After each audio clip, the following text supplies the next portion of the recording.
Hello, my fellow gamers. It's Jay with GXP. Today we are talking about the end of the Reign of Chaos, the ancient battlefield. We are now hitting our last day before the final week, which is the tally week. All right, what we're going to be covering is tactical objectives that I've learned, do's and don'ts, these are personal do's and don'ts. I can't tell you what to do. This is a game, but I have learned what I don't like and what I do like. So those are the do's and don'ts. We're going to talk about the rewards and we're going to talk about specialization. So hang through the end, and at the end, I'll do the specialization. And a lot of people that participated, this was the very first Eden for them. It was for me. So in the very beginning, the objectives were not clear. We didn't quite see what we had to do. So in the beginning, you have to have a good game plan. And the best way I can explain the game plan is there are two sides to it. Understanding the map, all right? Understanding what's on the map, understanding the territory that you're in, and identifying a path that you're going to take as a unit. The objective of Eden is ultimately to try and get to the center ancient temple and take it. Now, that's so much easier said than done because the temple is 5 million power, that the durability is so massive that your group, your guild has to be super strong. It takes a little bit to understand how strong your guild is, especially the first time that you play, and it comes down to demolition and troop power. So when you know that you have troops that are T8s or T8 enhanced, and that your demo in that legion is 500, that's 500 demolition. That's going to drop whatever you're attacking, 500 demo. Now, that's important to understand because most people that aren't hitting 500 demolition aren't going to be able to hit the 50,000 durability mark that you would like to hit.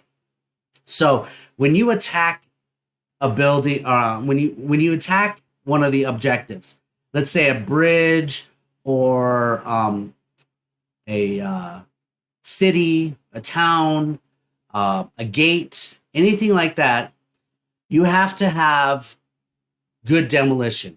And as you can see here, this is a capital, right? And what a capital, there are 3 buildings that are top tier buildings. And that's the ancient temple, which is the creme de la creme. That is the capital level 6 and the capital level 5. Those are the top 3 buildings that are 3.5 million or above. Okay, so just doing some basic math, if a guild has people that can do 50,000 durability damage, all right, and you want to take on a 3.5 million building of durability divided by 50,000, that's going to require 70 people that can offer 50,000 demolition value when attacking. So if you're not a strong alliance and you don't have multiple legions with 500 demo or better, it's going to be a challenge for you to get up to these levels. Now, the way you understand the scoring is inside the seasonal rewards. Under the Battle of the Guilds, you have these control rewards or different levels of rewards. All right. Every bridge, gate, town, or capital that you take offers occupational value. All right. So getting to the top level of the Battle of the Guilds requires you to get 1,600 occupational level. That basically means you have to take the ancient temple and a ton of other objectives. Now, that's the top creme de la creme reward. Control 2 is to take 2 level 6 capitals. Control 3 is to take 2 level 5 capitals. Conquest reward is to get over 500 occupational value. Okay? Conquest 2 is to get over 250. Territory reward 1 is to get over 100 occupational value. Right? So understanding that the occupational value is what sets the tone of these Battle of the Guild rewards. Now, those are your competition within the ancient battlefield. All right? So you're competing against other alliances for those rewards. Now, there are individual guild rewards, which basically is rewarded on progress, how well you develop your guild. Doesn't matter how well you occupy territories, it matters how much your guild is developed by the people within it. Okay, so if you can get over to level 40 in your guild, you're going to get the top rewards. Or if you get over level 20, you're going to get the secondary level rewards. Personal achievement. Personal achievement is based off of you, what you do. Has nothing to do with anyone else. So those rewards are completely within your control. Getting over 10,000 is the minimum. Excuse me. And getting over 15,000 is the best. So understanding your rewards and understanding your quest objectives. So when you understand your quest objectives, this enhances your personal seasonal rewards, and the guild mission is what enhances your guild rewards. So as you can see here, it's pretty easy to understand. When you reach certain levels, it gives you certain rewards. You know, our guild, the one that I've been in, has accomplished every task in the guild mission and maxed them out. So we've done very good. Now, if you look at the actual guild, the guild will tell you your occupation, like this is your occupational value. So total occupation is 595. So as I showed you in the rewards, when you go into the seasonal rewards, go into the Battle of the Guild and look at these rewards, we are Conquest Reward 1.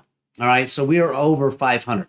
Now, if we were to try and push it to get to level, to get to this Control Reward 3, we would have to be over 800 in occupational value. We would need a lot more power in our guild for us to accomplish this. That was proven towards the 3/4 last couple weeks of our season, because we were attempting to take a capital. We were attempting to take a very a large town. Both of those are 3.5 and 4 million.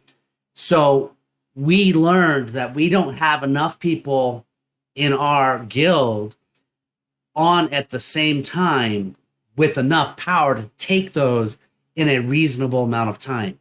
You want to be able to attack and take one of these buildings within an hour. If it goes past an hour, you're exhausting all of your energy. You're exhausting the people that hold the banners, and it becomes very difficult. After an hour and a half, the durability resets on these buildings, and it just completely deflates your attack. So having enough power, having enough people with enough power to take down that building in an hour is what you want. So let's talk about do's and don'ts. Do's, all right, you have to communicate, all right? Understanding the objectives, knowing how you're going to transition from the initial territory that you're in to the control goal. I'm going to say, like, your first target should be that control level 2, where you're at 250 occupational value. So you want to establish your guild. Now, most people are bringing in a full alliance. So there's 100 people in that alliance coming into a guild as one unit. So what you want to do right off the bat is you want to take your current R4s and you want to create 4 teams. 2 R4s per team. Each team is going to need to recruit 25 to 50 people. If you have 4 teams that are recruiting 50 people, you will grow your guild to 200 people and only have to have 8 people communicating to the rest of them and only 2 people communicating to 50. This is going to control the chaos. Your guild, as far as messaging, you should be focused on being able to take a team of 40 and let's just say with a demo value, like each person in that team can do 25,000 durability. So 10 of them get you 250, 20 get you 500, 40 get you 1,000,000. So if you can do 40K per person in that team and you have 40 people, that is going to allow that team to take on 1,000,000 durability buildings or less. They should be able to pick their time, like an hour after reset, that team is taking on their targets, and anything 1,000,000 or more in durability may need the guild to come together. So you can only attack on certain days: Tuesdays, Thursdays, Saturdays. Your attacking is open for 24 hours. So once something becomes available and your team knows that it's capable of taking it, they should be, shortly after reset, taking their objectives. Now, if they're not a team that works at reset time, but they're more, say, +8 in their timing, well, that team wouldn't help the reset teams. They would be taking their targets in their +8 time frame. So you have 2 teams roughly at reset, 2 teams roughly at +8. That's 4 objectives that they're able to take, and come towards the end of the 24-hour cycle, the whole guild needs to come together and take an objective.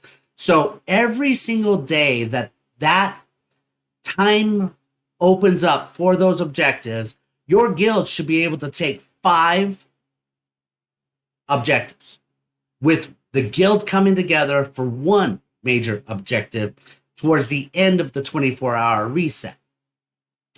If you are able to do that, that guild will expand its occupational value extremely well. And using the tools that are provided to you in the guild. So let me show you the groups. 1 second. So as an R5 or guild master, you have the ability to assign groups. All right. So having an attack at this time, having an attack at this time. As I said, 2 reset teams and 2 +8 hour teams. What that's going to do is that's going to allow you to divide the communication, let those team members, those team leads, focus on their paths and their targets, while the guild is focused on the major objectives and only having to come together as the guild once before reset or at a specific time where you know you can get maximum participation. That is going to help you grow and gain occupational value. Now, some things that you don't want to do, okay? When you are in the map and you are looking at taking this capital, okay? What you don't want to do is you don't want to take resource tiles in the area around your attacking buildings, okay? Whether it's a gate, a bridge, you don't want to push people further out. You want everyone in tight formation, as tight as they can get around these buildings. And having your strongest up front with the highest loyalty will lower down so when you attack a building, this has 4,800 loyalty that is required. As soon as it gets attacked enough, it drops down. It drops down to 36, 32, 28. It varies depending on what you're attacking, but it drops that loyalty down to where everyone else can then start attacking. With that being said, you don't want to have gaps. You don't want to have spacing in this area because someone took a resource tile and you can't put down 4 squares to put your teleport there. All right. Everyone that is in this area on those teams under those team leaders need to pack in as tight as possible on every objective. All right. Don't waste space. That is critical. Also, when you are attacking, so you basically are going to try and attack or occupy that area. And when you attack it, you want your best troops, your highest demolition value troops attacking it. If you are sending semi-strong cavalry, you are actually hurting yourself because you're not getting the full demolition value that you need when attacking. So attack with your strongest heroes, attack with your strongest troops, and exhaust them. You know, you basically get 20 hits when you have a banner set for demo. Demo cuts the stamina cost from 10 to 5. So having 5 stamina for each hit, each legion can hit 20 times. So hit 20 times with your strongest, move those guys down to the next row, bring the strongest troops down to the next legion, and hit it 20 more times. You would prefer to have 3 strong 500 plus legions in demo value and hitting with 3 at a time so you can close that hour gap. But if you don't have that power, then focus on using your strongest heroes and your strongest troops and move them through the legion. Okay? Each time you get the greatest value of the hit. All right. As far as coordinating, when you are in the guild and you're a leader and you are trying to get your team to attack at a certain time, a certain place, and the reason why you want those groups is because those team leaders, they need to coordinate that. And you want to use a third-party application such as Discord or Viber or Telegram, and you want to establish your path. When you are on a team, knowing that you're going to start from, let's say, this territory, right? You're going to need to tile from here to here, from there to there, from there to there, from there to there. That communication amongst 20 people, amongst 40 people, amongst 50 people is a lot easier communication when it's done in the group chat and a third-party visual. You can provide a map, you can provide coordinates, you can assign people what needs to be done. That's going to be a lot easier than trying to coordinate 5 different attacks today and getting everyone in the entire guild to identify just their little part. The guild should not be trying to communicate all of those attacks. The teams should be coordinating their attack for that day. The guild should be coordinating the one major attack using the guild tool. All right. So that's the do's and don'ts. The other thing that kind of turned me off there's 2 things that turned me off in this evening. One, last minute changes. You've tiled to a certain place because that was the objective that the guild was going for. And now all of a sudden within, 4 hours from the deadline, they decided to make a change. And what all that work that you've done doesn't matter anymore because they're now over here at this different target. It's disappointing. It's deflating. It doesn't allow you to have this ability to participate in an advanced way. you're always reactive, and it feels like you're being told last minute what you need to be doing, and that's not very good gameplay. The other thing that turned me off was the need to go out and constantly try and get other people to join the guild. It always makes everyone that's trying really hard feel like they're not adequate.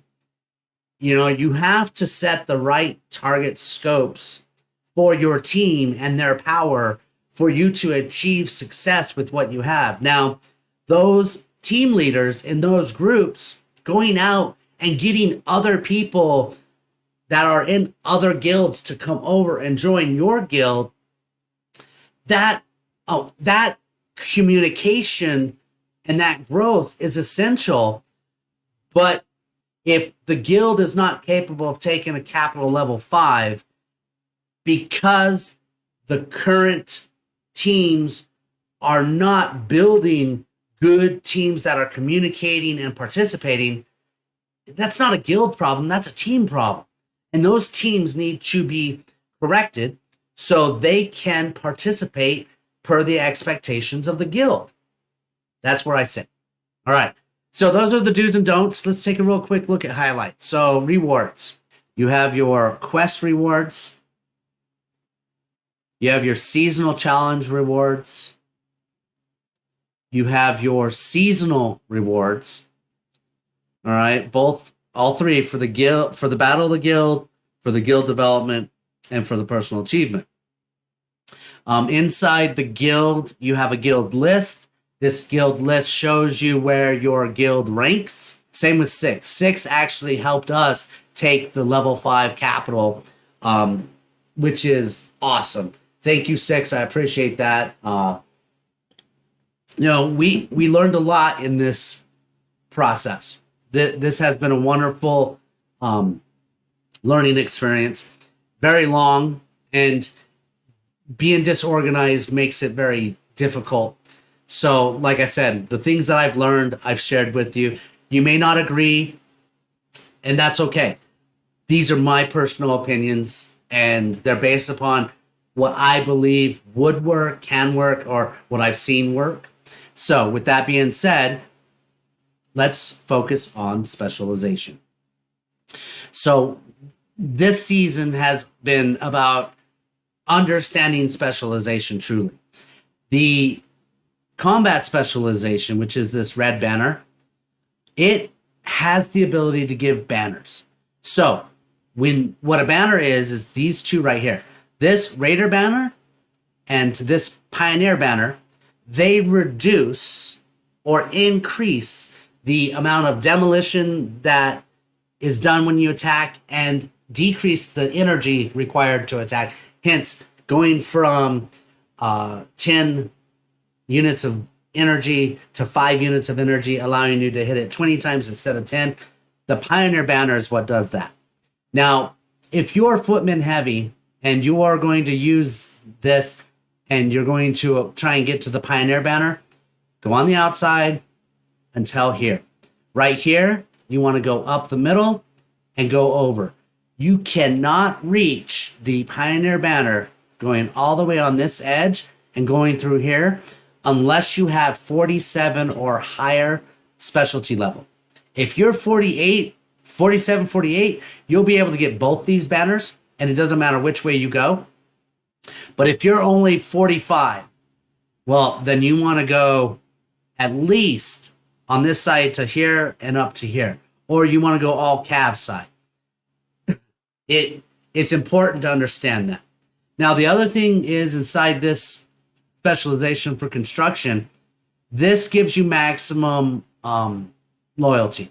So I have 300, 600, 900, just shy of 1,200 additional loyalty on top of what I've got from my coalition buildings, okay? I'm currently at 46, level 46 in my specialization.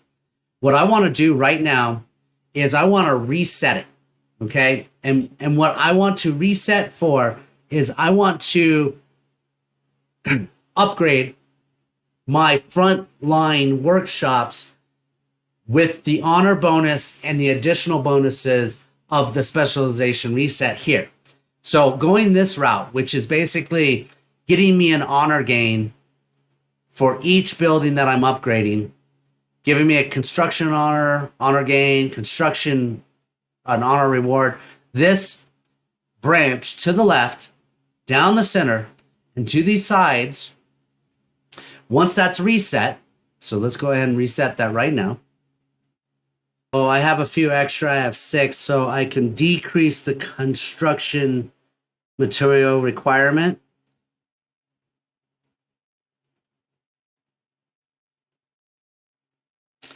All right, so I have used all my specialization points to reset this way, okay?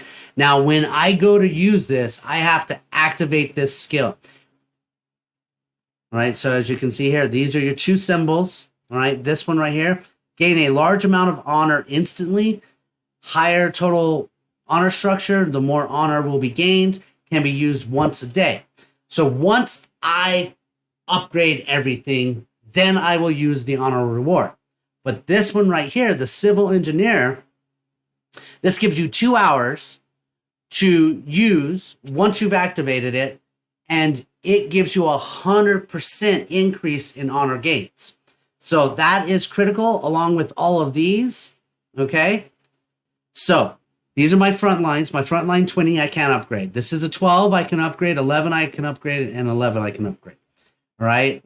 I have over 13 million construction material, and boom, boom, boom. Because this is the last day before the tally of Reign of Chaos, if I want to get the bonuses, I need to do this now. I can't wait till, if I wait 10 more hours, I won't be able to upgrade my buildings because we're in tally. So, that being said, let's go ahead and activate these skills, which that I'm activating. 2 hours for that. Okay. Now I'm also going to activate my bonus. And if I was doing this on a day that was building upgrades, I would activate this bonus as well. So let me see what my Clash of Provinces. I'm on gathering day, so it doesn't matter. How about my hourly? Oh, I have building. I might be able to get some hourly points. Have the bonus. Everything's set. Let's upgrade. So you can either use your speed ups, but most likely I'm going to need to use a ton of diamonds. All right. So I got 1.7 million off of that. So let's keep going. I got 2 million off of that. 2 million off of that. Almost 3. All right, we are almost up to level 20. All right, so I was able to get to level 20. And I still have 10 million. Let's do one more. All right, I have 8 million. So let's do the next one. Now I am burning through my diamonds.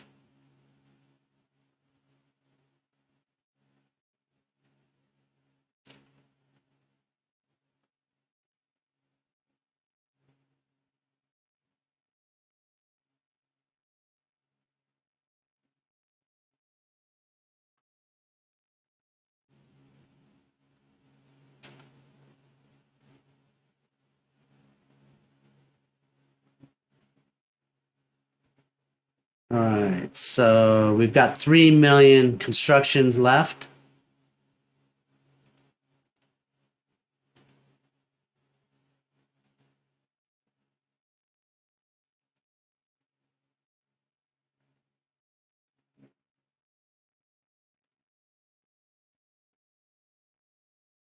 Okay. Amount of construction material. Okay. Let's see where I landed. Ooh, level 51. So I went from 46 to level 51. And that's about the best I can ask for ending this season. So let me get any last honor points that I can get.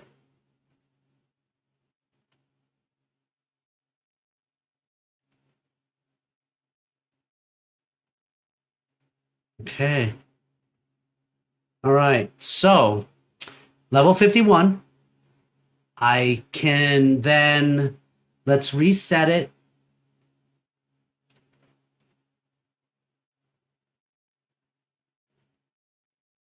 And I want to open the season with, no, I want to finish the tally with maximum resources being generated. Let's go speed, because the quantity of each workshop has been increased by going to level 20. Now I'm going to go for speed because I want to try and get all of the resources that I have available consumed.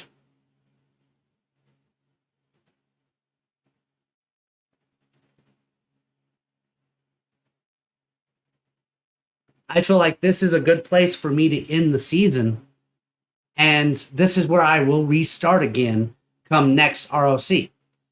6 million food, 3 million L, 4 million marble, 4 million wood, and I used a lot of iron. But as you can see, every 4 hours, I'm just going to be kicking out all of those resources. So by the end of the tally week, I should have a good amount of resources consumed, so I'm not wasting anything.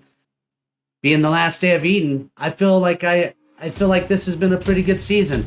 I know this was an extremely long video, guys, and I apologize, but there was a lot of information to go through, and hopefully it was helpful. This is Jay with GXP. I'm out.